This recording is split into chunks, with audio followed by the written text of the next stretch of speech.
She really just wants to be back to a normal teenager that just happened to have a stroke. Molly is so strong, and her will to just never quit has always been that. Before any of the tough times happened, she was born with spina bifida, so she was always used to having to do a little bit extra anyway, so she's always just had that strength of, I'm gonna do it. She basically ended up with a perforated bowel, but we didn't know. Within a day and a half, she was severely septic, had 3 hypoxic strokes, 1 in the ambulance on the way there, 2 up at the hospital, and they didn't know if she was going to even make it through the day. She was in a coma for about a month.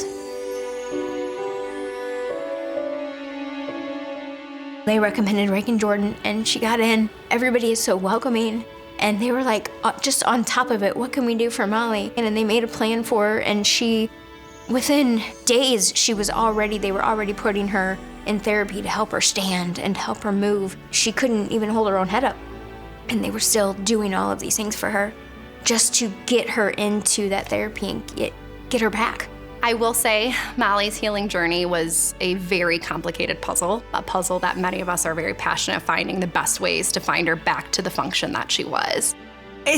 Being in the hospital is hard for anybody. Being a teenager is hard for anybody. And to be in such a state that you don't have the control over your body that you used to, and you don't have the control of your language that you used to, that's terrifying to be in such a vulnerable place. And it took Molly a little while to get comfortable enough to kind of feel safe here and to push her boundaries a little bit. But yeah, it's hard for any teenager to be in the hospital. It is very challenging to find a hospital with a group of individuals that are as passionate and as fierce of advocates for our patients and their families to make sure that we can get them to the place that they need to be. Everything is tailored for that particular kid. If Molly needed music in the morning to get her pumped up, that's what we were gonna do. If she needed to be outside instead of inside for therapy, that's what we were gonna do. Really making it specific to her wants and needs was very important. About a month and a half in, Christina, thank you, Christina, got her to say mom. Christina was holding her mouth and helping her, and she's like, hi, mom. But that really helped her hear her own voice so that she knew that she could do it. Compared to other hospitals, it's night and day. This environment where everyone is working towards the same goals, where everyone comes in here with joy. The amount of joy and enthusiasm and love just pulsing in this place is constant. They are amazing people, and they have amazing programs. The amount of trust that you can give them with your children is known almost immediately. They really care about those kids. As I started to see her personality come out, it was just exciting to see, oh, this is who Molly is.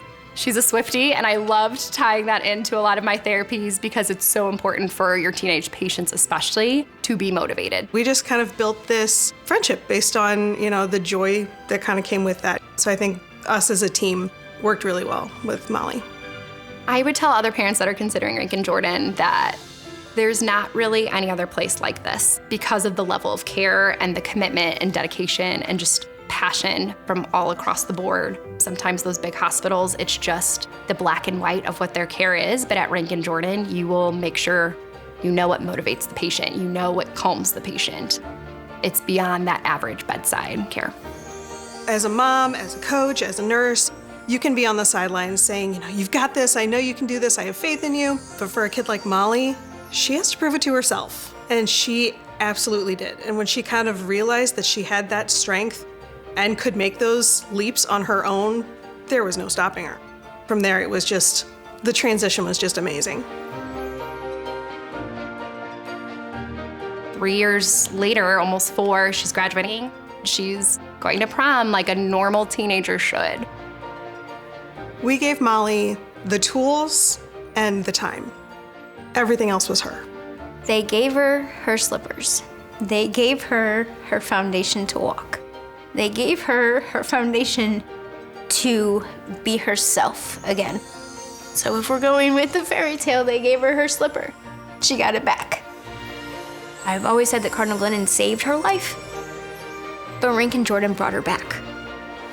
She's here. I have my Molly.